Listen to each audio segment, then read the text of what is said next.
Сайн байцгаана уу? Та бүхэнд энэ өдрийн мэндийг хүргье.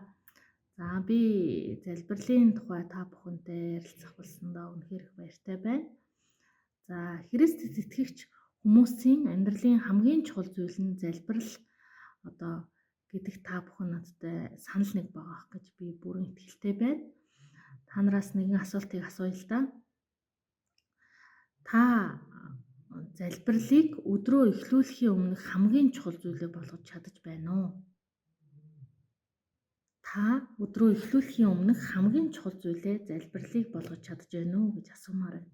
Хүн болгондоор бүр бас өөртөө энэ асуултыг асууж байгаа гэдэгт итгэлтэй байна. За Есүсийн шавнар Есүсийг залбирахыг байнга хардаг байсан. За тэгээд тэд Есүсийн залбирлын амьдрал нь тэднийхээс өөр байгааг анзаарсан гинэ.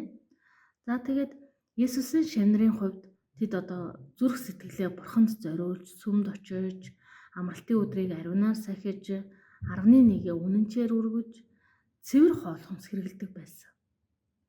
За тэд Есүсийн шавнар хэрхэн залбирахыг мэддэг байсан болов?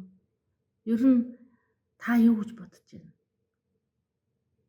Бид нар Есүсийн шавнар гэхээс бид нар бас хэрхэн залбирахаа мэддэг болов?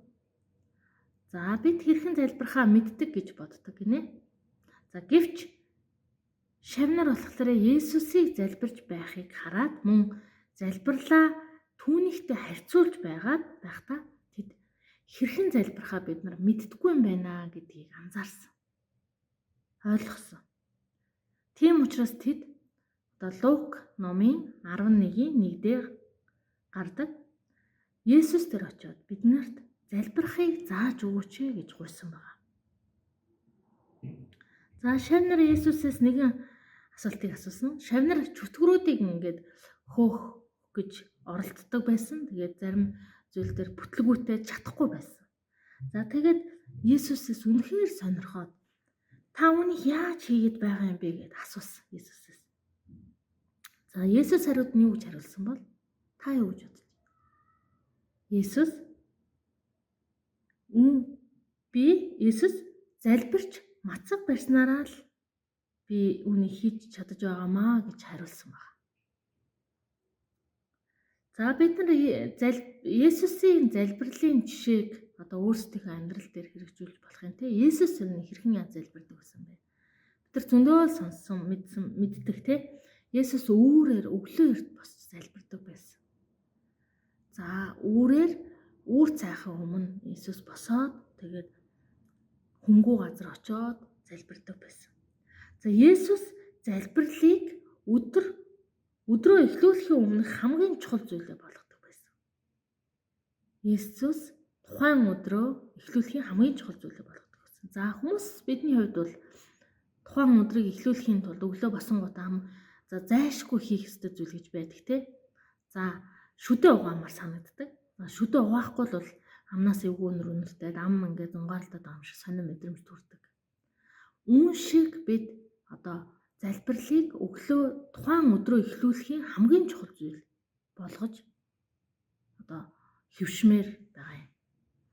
За тэгэхээр би та бүхэнд нэгэн гэрчлэлээ хаалцъя л да. Би 4 жилийн өмнө өглөөний энэ он дөнгөж гараад 10 хоногийн залбирлаар өглөө болгон би энэ 10 хоногийн залбиралд идэвхийлэн оролцсонаа сандгийн. За тэгээд тэр үед яагаад надад миний амьдралд юу тохиолдсон бэ гэхээр аав маань уушгины хорт хавдар тусаад эцсийн шатанд ороод эмчилгээгүй болсон гэж хэлүүлсэн тэр үе байсан. За тэгээд би аавынхаа төлөө өглөө эрт 4-5 цагт босоод ингээд залбирдаг байсан. За тэгээд яаж залбирдаг байсан бэ гэхээр манайх тэр үед 12 давхарт амьдардаг. Тэгээд нэг давхраас 12 давхар хүртэл би ингээд алхдаг. Тэгээд 12 давхарт гараад доошоо шатаар буугаад 11 дахиад доороос нь эхлээд ингээд алхдаг. Тэгээд алхахдаа би ингээд чихвч зүгээд магтан дуу сонсоод ингээд залбираад алхдаг байсан.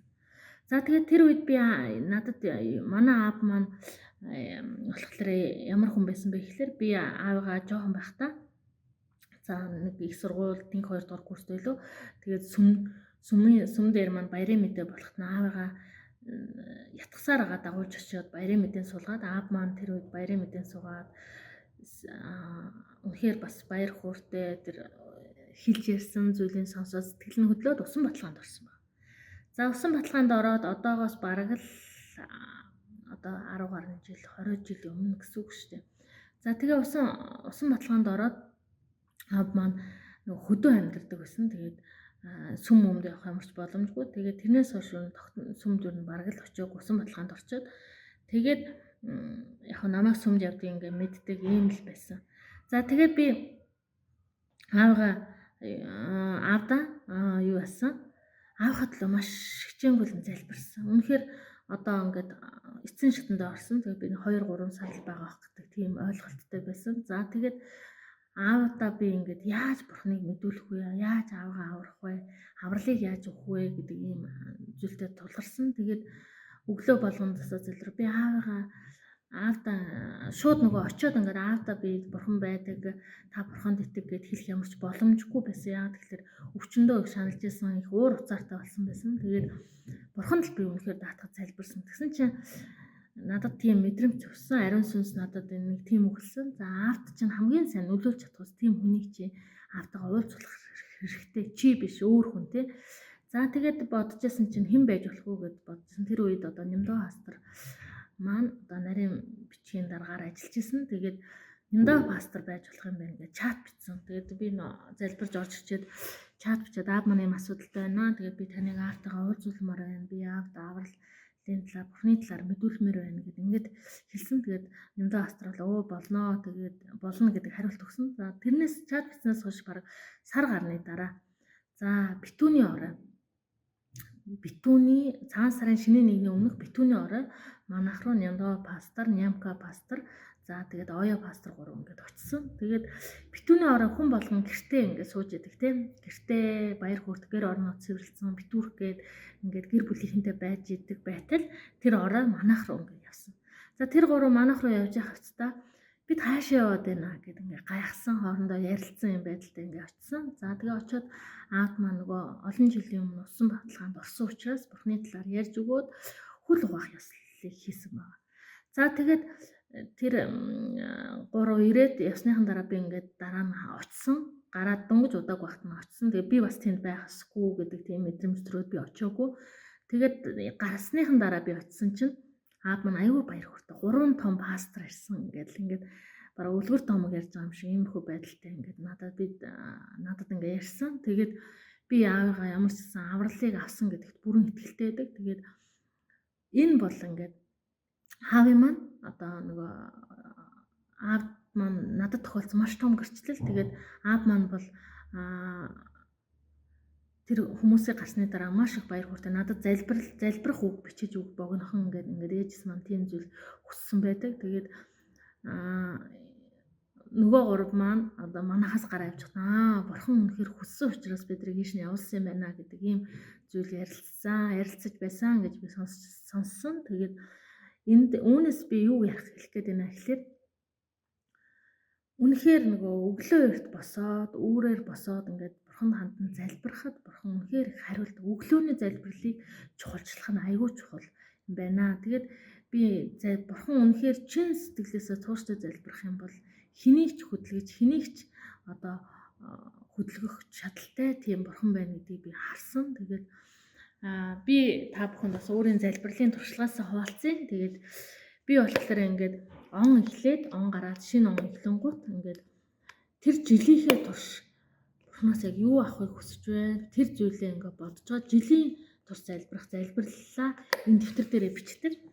За тэгээд энэ дэвтэр дээрээ би залбирлаа бичихтэй ямар тестралтай залбирлаа бичдэг вэ гэхэлэр эхлээд өөрийнхөө итгэлийг дараа нь өөрийнхөө одоо нөгөө гэр бүлийн төлөө дараа нь өөрийнхөө ажлын төлөө гэдэг ийм тестралтай бичдэг. Тэгээд ингээд энэ дээр нь залбирлаа бичээд доор нь бурхны амлалтыг бичээд тэгээд он сар өдрөө ингээд бичдэг байгаа. Тэгээд залбирсан өглөө болгон залбирчаад он сар өдрөө бичдэг. Тэгээд би энэ ийм дэвтрийг хөтлөөд одоо 6 жил болж байна. Тэгээд та нар санаж байгаа бол би бас нэлээд олон удаа залбирлын тухайд ингээд гэрчлэл айгүйх ярьдаг байсан. Тэгээд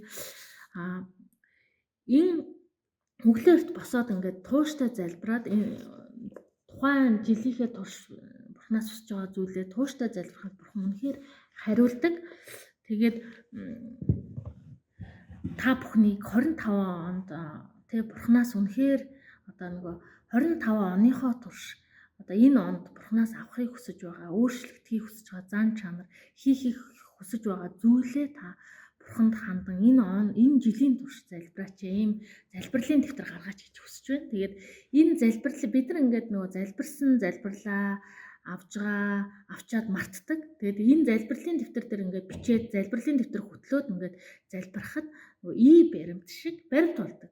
Эргээд би энийг ингээд сөхөд харахад Бурхан миний амьдралд ийм олон сайхан зүйл хийсэн юм байна штэ гэдгийг харах тийм боломж бас нэгддэг. Тэгээд та бүхнийг залбирлын дэвтэр хөтэлж тэ Бурханд өглөө эрт үүрээр босож залбирдаг байгаасаа гэж уриалж байна. Тэгээд таны залбирлыг өдрөө эхлүүлэхийн өмнөх хамгийн чухал зүйлээ болгооч гэж уриалмаар байна. За тэгээд 25 онд таныг Бурхан ивэх болтугай. Та бүхэнд баярлалаа.